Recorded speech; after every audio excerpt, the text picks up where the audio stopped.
I still remember the exact moment my father destroyed me in front of 43 people. Thanksgiving 2019.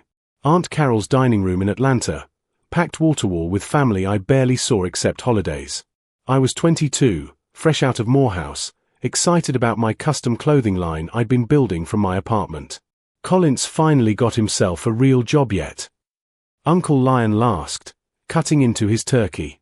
My father, Vincent Morris, laughed before I could answer.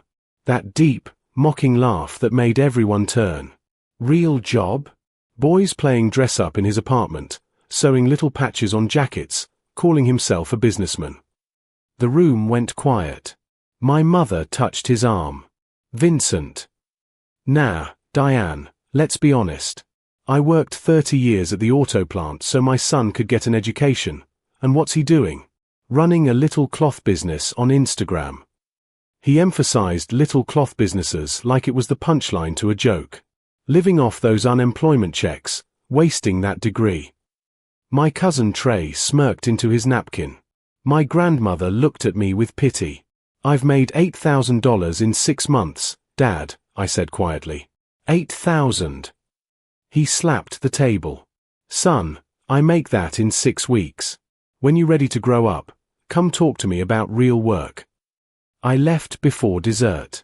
Sat in my 2004 Honda Civic in Aunt Carol's driveway for 20 minutes, hands shaking. My phone buzzed. A text from Dad, don't be sensitive. I'm trying to help you face reality. That night, I made myself a promise. One day, he'd eat every single word. I deleted my father's number. Blocked him on everything. My mother called crying, saying I was tearing the family apart over constructive criticism. I told her what he did wasn't constructive, it was cruel. He's just worried about your future, baby, she pleaded. Then he should have said that privately, not humiliated me like I'm nothing. I threw myself into the business. My apartment became a factory. I'd wake at 5 a.m., sketch designs until 7, then spend 12 hours cutting fabric, sewing, photographing products. My hands bled from needle pricks. I survived on ramen and ambition. My best friend since childhood, Robin Smith, would stop by with food. Man, you look terrible, he said one February night, finding me passed out over my sewing machine. I'm fine. You're obsessed. Your pops really got in your head, huh? This isn't about him. But we both knew I was lying. By March 2020, I'd saved $12,000. Then COVID hit. The world shut down. My fabric suppliers closed. Orders stopped. I watched my dreams crumble. But something unexpected happened. People stuck at home started wanting custom comfortable clothes.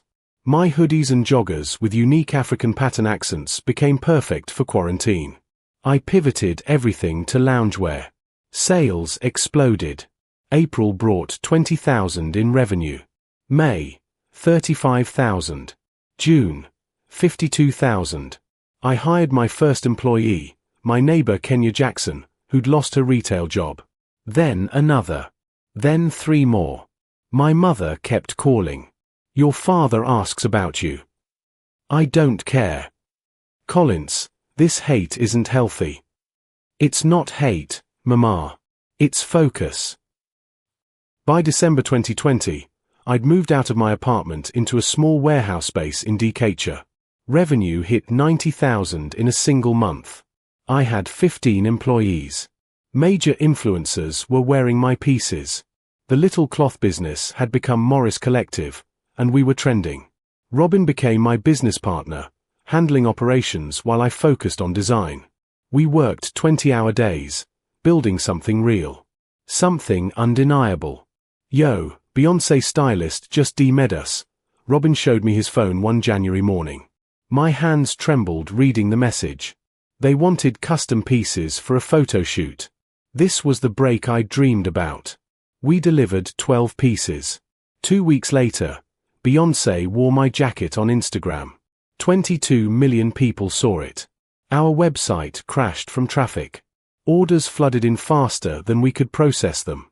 I hired a proper team. Brought in a production manager named Simone Rodriguez, who'd worked at major fashion houses. She was tough, brilliant, no nonsense. "You've got something special," she told me during her interview. "But you're drowning in your own success. Let me build you systems." She transformed everything.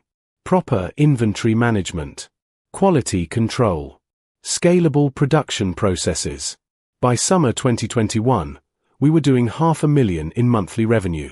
My mother called. "I saw you in Essence magazine.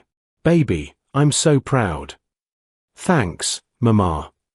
"Your father saw it too." Silence. "He wants to talk to you." "I have nothing to say to him." "Collins, he's your father." He stopped being my father at Aunt Carol's table. "I gotta go, Mama." I hung up, heart pounding. His opinion shouldn't matter anymore. But it did. God, it still did. By 2022, Morris Collective was no longer just a clothing brand, it was a movement. We'd expanded into accessories, collaborated with Nike, opened a flagship store in Atlanta's Ponce City Market. Forbes called me 30 under 30 in retail. I hired more family, but not my father. My cousin Trey, the same one who'd smirked at Thanksgiving, came begging for a job after getting laid off. I made him work in the warehouse, starting at the bottom. He needed to learn humility. My team grew to 67 people. I made sure we paid fairly, offered healthcare, created opportunities for people who looked like me. Everything my father's auto plant never did for him. Simone became COO. "We need to talk expansion," she said one Monday morning. "I'm getting calls from investors. Private equity firms wanting to buy in. I'm not selling. Not selling completely. Strategic partners. We could scale to 50 million annually." The number made me dizzy. 50 million. From that apartment where I'd bled over a sewing machine. Robin was hesitant. "More investors means less control, Collins. We'll maintain majority ownership. But Simone's right, we need capital to grow properly." We brought in Meridian Capital Group. They invested $8 million for 20% equity. Suddenly, I had resources to do everything I'd dreamed. My phone rang. Unknown number. I almost didn't answer. "Collins? It's your father." My blood turned cold. "How'd you get this number?" "Your mama gave it to me. Son, I just wanted to say." I hung up. Blocked it. But my hands were shaking. After 3 years of silence, he calls now? Now that I'm successful? Success brought new problems. My father started showing up places. First at the flagship store, pretending to shop. Security told me about a man matching his description, asking employees about me. Then at a charity event I hosted, I saw him in the back, watching. I confronted my mother. "Tell him to stop. Baby, he just wants to be proud of you." He wanted to be proud, he should have believed in me when I had nothing. But his presence haunted me.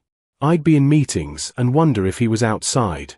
I'd give interviews and imagine him watching, judging, wanting something. Robin noticed my distraction. "Man, you gotta deal with this. Talk to him or get a restraining order, but this middle ground is eating you." I don't owe him anything. I know. But you owe yourself peace.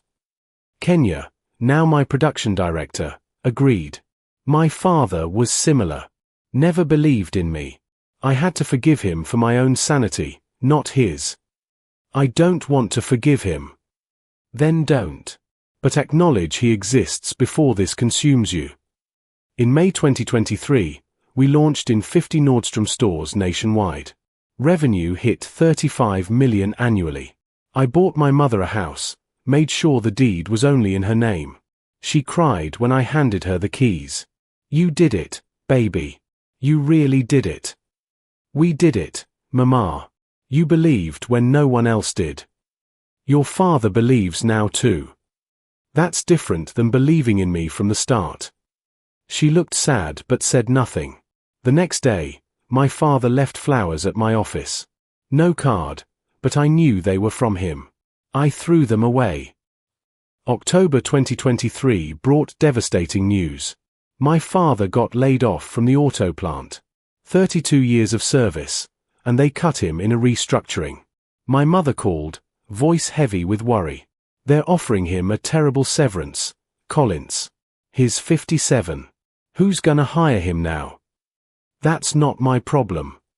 He's your father. He's a man who humiliated me and never apologized. I bought you a house, Mama. You'll be fine. It's not about me. He's struggling, baby. His pride is destroyed. Good, I thought but didn't say. I knew how destroyed pride felt. I'd learned it at his hands. Weeks passed. My mother's calls became more desperate. He's depressed. Collins. Just sits in the garage all day. Won't talk to anyone. Part of me felt satisfaction. The larger part felt hollow. This wasn't the victory I'd imagined. Robin caught me staring out my office window one afternoon. You heard about your pops? Yeah.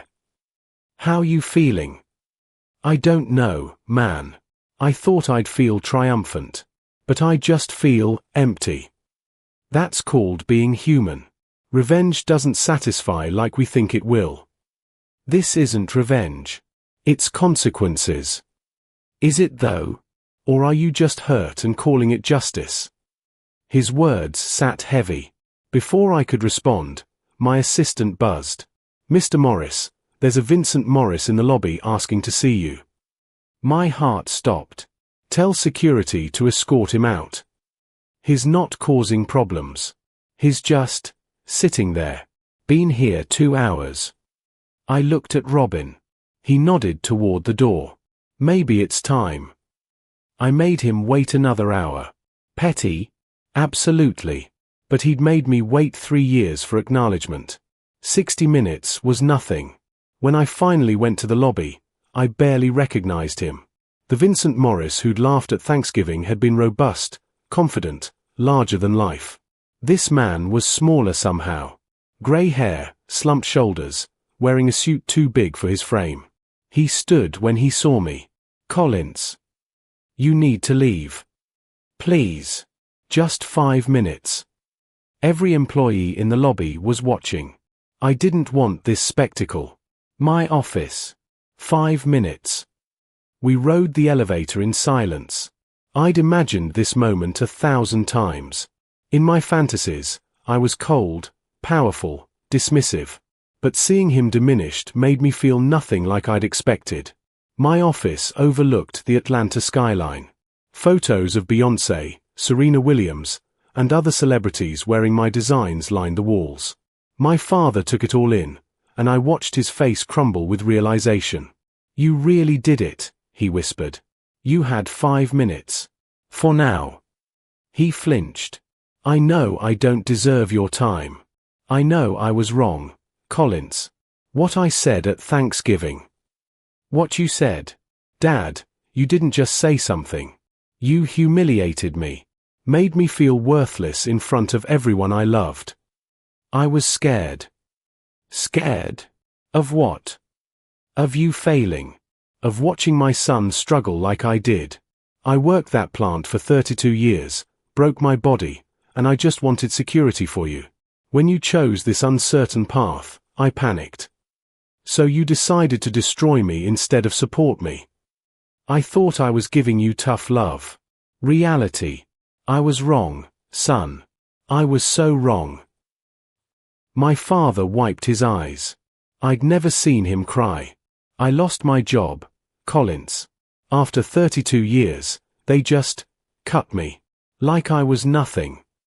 Now you know how you made me feel. He absorbed that blow. I deserve that. I deserve all your anger. But I'm here to ask, to beg for your forgiveness. And for a job.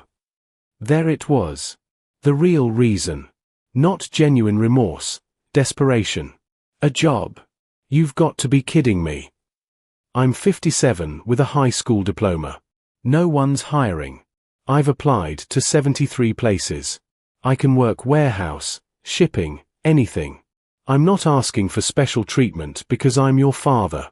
I'm asking for a chance I never gave you. The audacity was breathtaking. You want me to hire the man who called my business a joke? I want you to be better than me. To show mercy I didn't show you. Mercy. My voice rose. You want mercy? I gave you 3 years to apologize.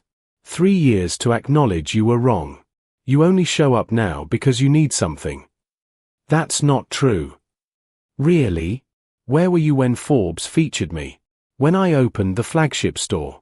When Nordstrom called? You've been showing up uninvited to events, lurking around my store, but never once approached me to simply say I'm proud of you without needing something in return. His silence confirmed everything. I need this job, son. Your mother's house is beautiful, but it doesn't pay my bills. My pride, my manhood, I've got nothing left. And whose fault is that? The words hung between us like poison. I saw something break in him. Part of me felt powerful. Part of me felt monstrous. Simone knocked and entered without waiting. Collins, we need you for the LA meeting in 10, she stopped, seeing my father. I'm sorry, I'll come back. No, stay. Mr. Morris was just leaving. My father stood slowly.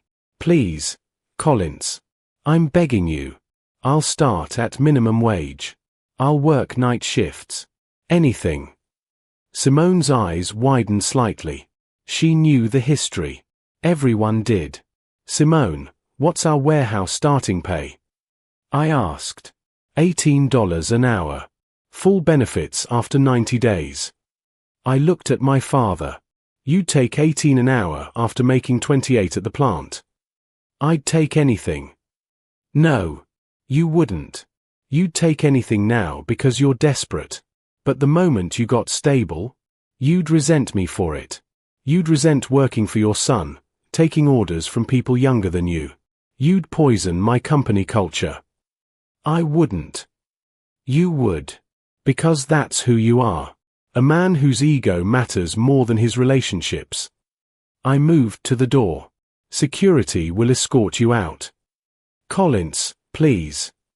His voice cracked. I'm sorry. I'm so goddamn sorry for what I said, for not believing in you, for everything. You're sorry you're broke.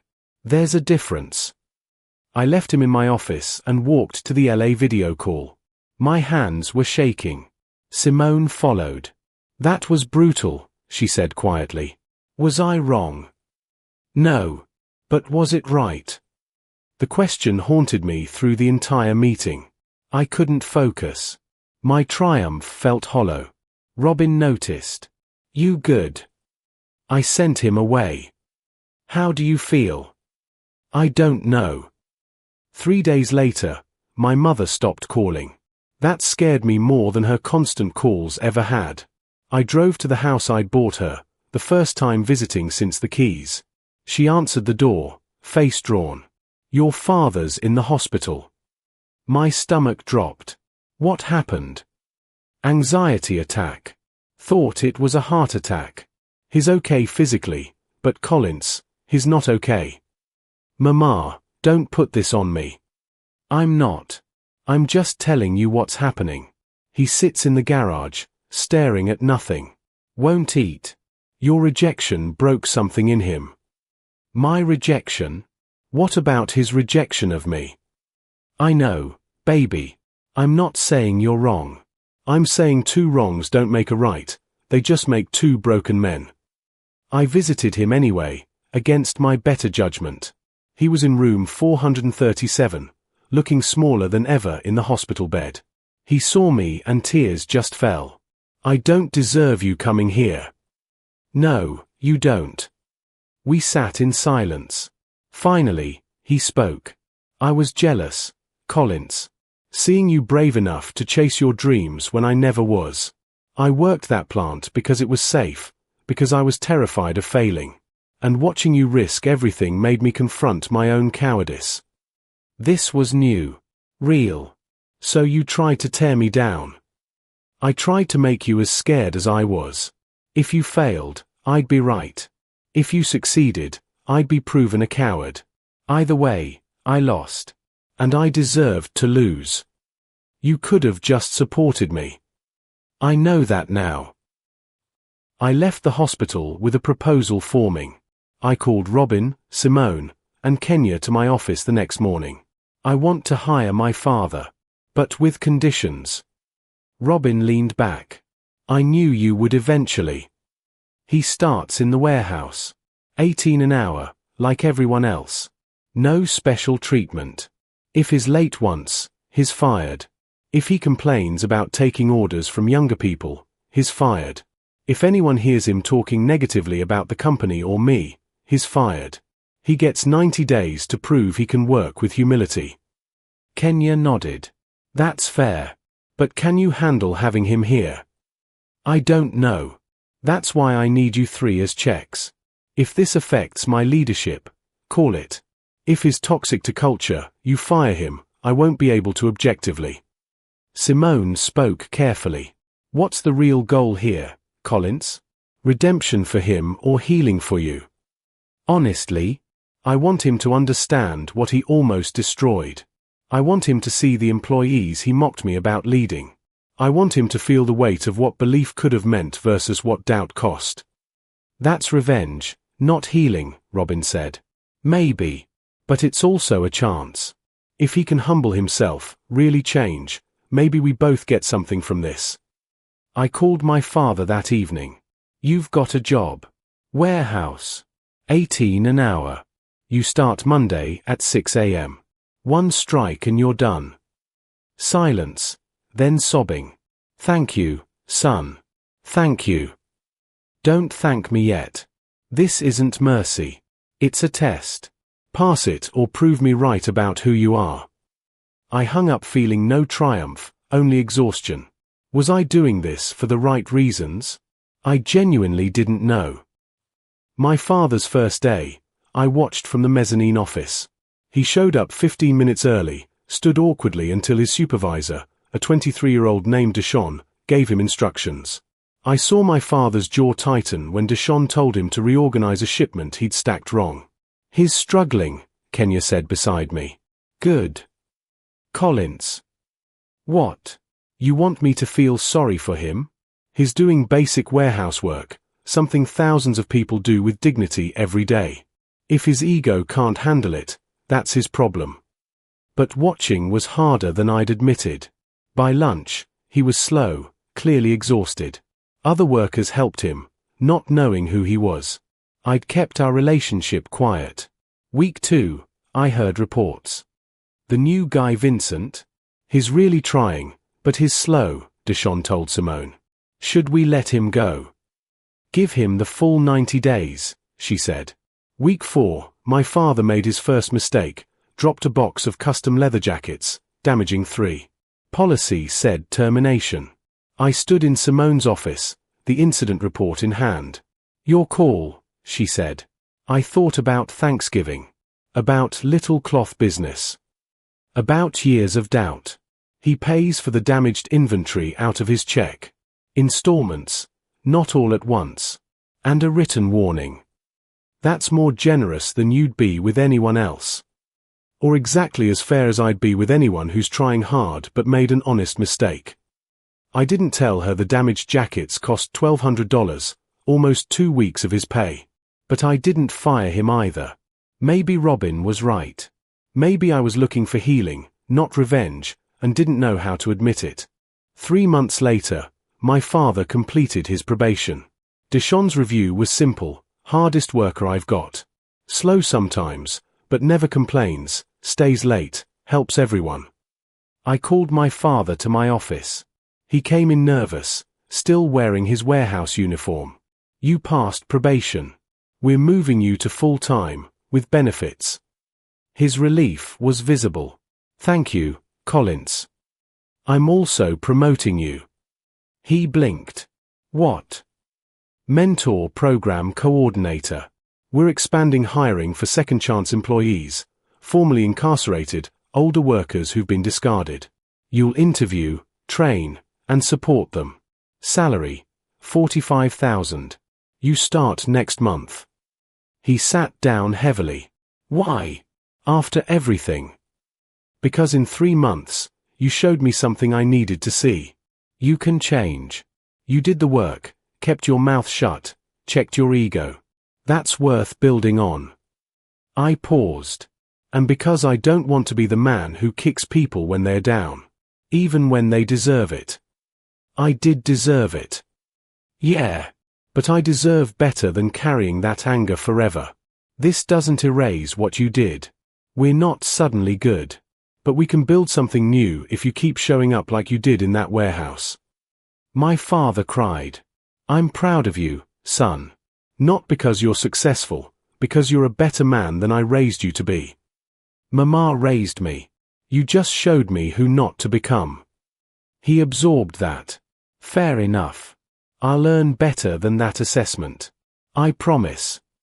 6 months later, his program had placed 47 people in jobs, with an 89% retention rate. My father found purpose helping people society had discarded, maybe because he'd been one of them. We're not close. Maybe we never will be. But when I see him training a 50-year-old woman who's been unemployed for 3 years, speaking with patience and kindness I never knew he possessed, I feel something shifting. My mother says it's forgiveness. Robin calls it growth. Simone says it's just good business. I call it complicated. But complicated is better than hateful.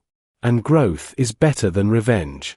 Morris Collective hit 75 million in revenue last year. Forbes called again.